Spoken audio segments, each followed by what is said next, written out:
I'm Angelo Morno. I'm your assemblyman. I work in Albany for you, but I also work here for you. I help your families, I help your parents. If they have problems, if they have questions, they can call my office. Part 3, Chapter 3. They were glad to be on the move once more, Ben said. Professor, I meant to tell you something. When I was up in the air, I had quite a good view of the palace. The professor was intrigued. What did you see? There's a long bridge over a deep chasm. Ah, that's good to know. Did you see a path going up the mountain? Yes, it's the same pink trail that we're on now. Tom sniffed the air. I smell something good. Lindy's noses twitched. It's like honeysuckle. A wonderful smile appeared on the professor's face. It is honeysuckle. It's coming on the breeze, he said. I've heard that the Whangdoodle's palace has the perfume of honeysuckle around it all the time. We're getting close. They were almost at the base of the Whangdoodle's mountain. Through a natural rock arch, the pink road wound its way to the summit. They could see the gleaming turrets of the palace above the scuttling clouds. Not long now, Professor, said Ben encouragingly. He had no sooner spoken the words than they were echoed by a chorus of soft voices in the surrounding hills. Very soft voices. What's going on? What's going on? Said the voices, and they grew a little louder. The children moved closer to the professor. They could see nothing to account for the voices, and there were no clue as to where they were coming from. The echoes chased themselves around and around. The professor rubbed his head intriguingly. See, I'm rubbing my head. This is too much. I mean, a fight is a fight, but the prot goes too far. He raised his voice. Come on out, whoever you are, let's see you. Let's see you. Let's see you, mocked the voices, laughing shrilly. Lindy looked at the professor's hand, her face white with fear. Ben felt the anger welting up within him.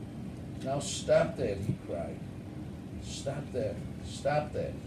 Nah, nah, nah, the voices grew louder. Then quite suddenly, and with a tremendous energy, a large furry creature hurtled out of nowhere and landed on the path in front of the professor, who grasped and recoiled with shock. The creature was a bright, billowy green, with shaggy fur and ape-like features. It had a hideous grin and displayed a startling array of sharp, pointed teeth. It was screaming and dancing up and down, hurling abuse at the professor and the children. Get out of here. Get out of here. Yeah, miserable people. Miserable.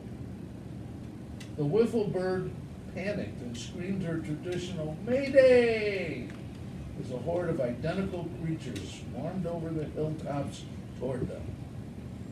They were shrieking and sulking and leaping and lurking and saying the most appalling things. Horrid people, go away. Don't come back another day. Ugly busbody, sticking your nose in where it doesn't belong. Beastly human, leave this place. We can't stand your silly face. This last remark was directed at the professor. He spoke calmly over the noise of the jeering mob. Children, try not to be frightened. Stand perfectly still and do not answer back. What are these awful things? Ben grasped as one green monster poked his arm with a sharp finger. Awful things, awful, yelled the furry horde. They're called swamp gaboons, I think, said the professor. His head was beginning to pound from the noise. swamp gaboons, handsome, happy, crazy loons. The creatures linked arms, completely blocking the archway. They executed a series of precision high kicks, and the sight of them bobbling up and down like a chorus line, with their shaggy green fur shaking and shimmying, was almost funny. But the abuse was hard to take. One gaboon slipped forward and pushed his face close to Tom. La, silly boy, it said, sticking out its tongue and waving its arms. Tom couldn't help himself. He stuck out his own tongue and yelled back, "La to you too." The swamp gaboon was delighted. "Ooh, isn't he rude?" he screamed, and danced away to join his laughing companions. The professor spoke sternly. "Thomas, that is not the way to behave. I warned you not to answer back. It only encourages them." The gaboons bunched together and chanted in hideous harmony. "We don't care, we don't care. Sleek of fur and green of hair. Tough of tooth and sharp of nail. Legs that kick and arms that flail. Even if you scream and fuss, we have no feelings, can't hurt us." They began hurling twigs and small stones at the professor and the children. Lindy said through clenched teeth, "I hate them. I absolutely, positively hate those bullies. They're gross. Gross, gross, gross, gross. Oh, isn't she cute?" The creatures simpered and sneered. The wiffle bird flew onto Tom's shoulder. She too was disturbed by the shrieking mob, and she screamed, "Mind your manners," in an angry voice. The swamp gaboons rolled on the ground in delight. "Mind your manners. Listen to mommy. Listen to mommy." Lindy could contain herself no longer. She took a step forward. "You know what I think?" she shouted. "I think you're all very rude. You have no right to speak to people like that." One gaboon blew her loud raspberry. Another stood on its head and wiggled its ears. "Lindy, that's enough," the professor said sharply. But Lindy had been pushed too far.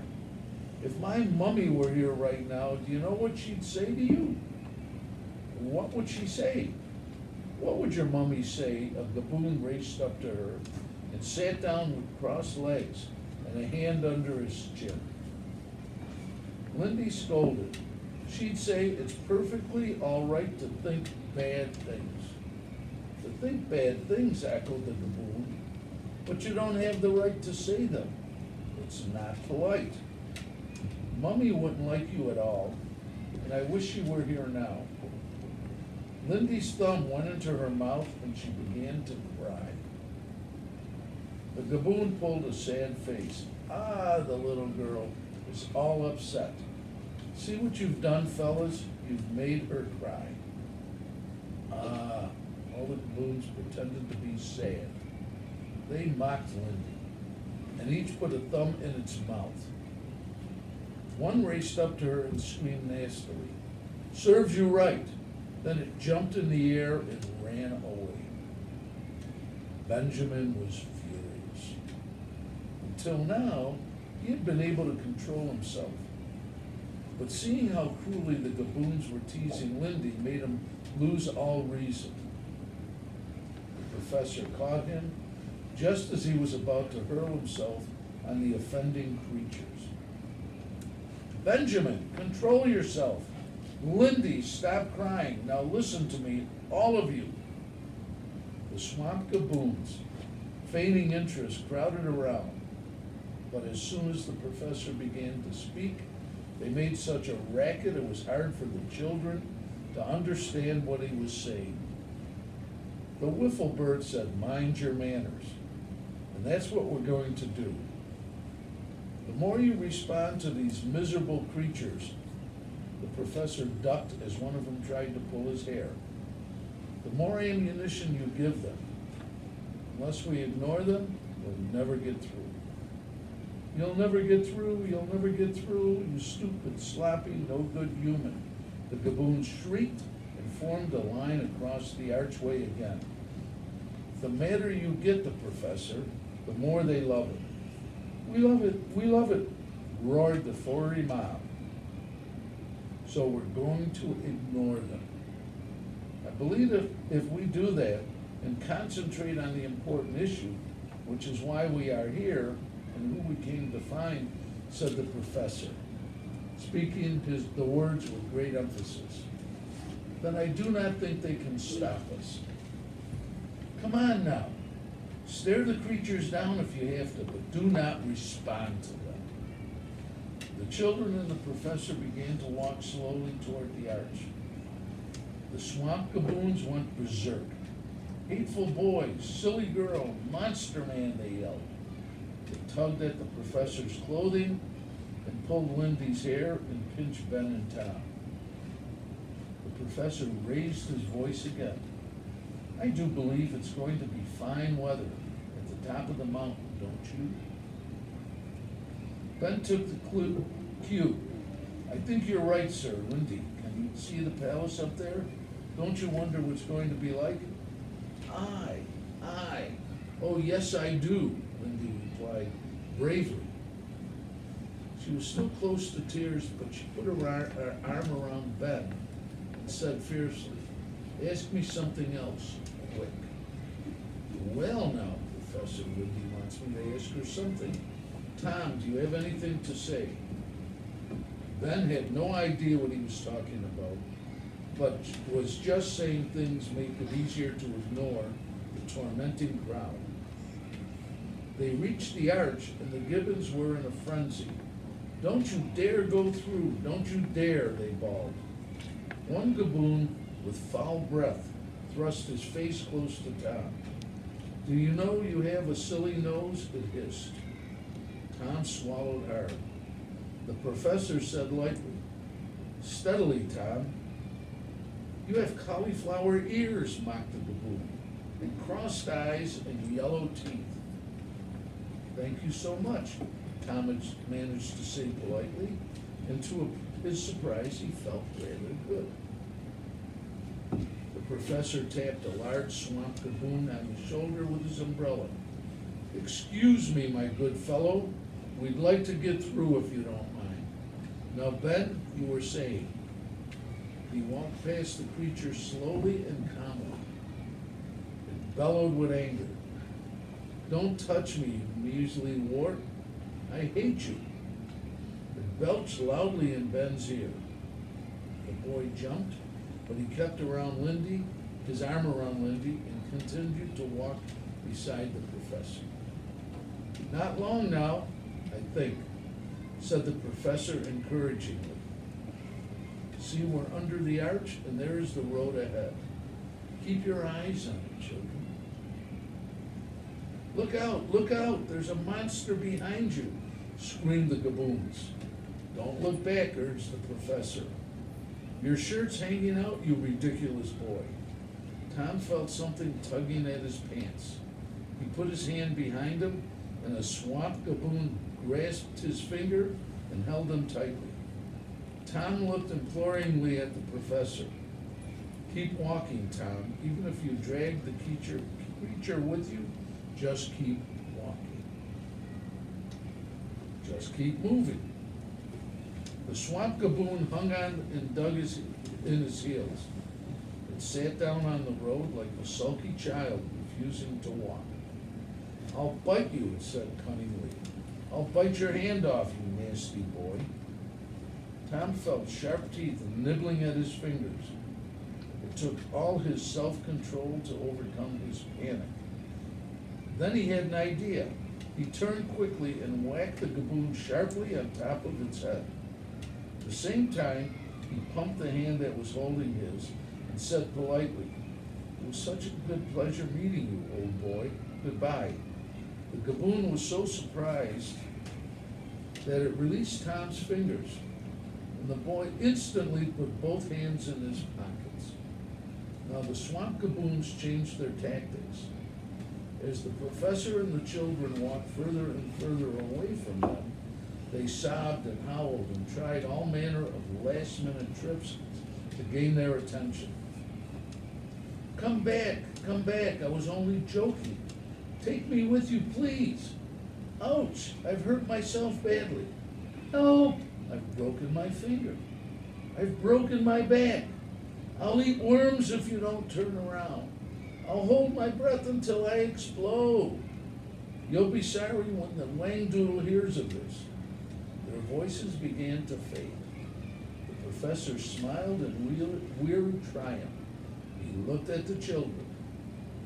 Well done, my friends. Listen to how truly silly they are. I think they will not bother us anymore. We shall walk a few more yards until we are round the next corner. Then we will relax, for if we don't, I think I shall collapse. I don't recall ever being so exhausted.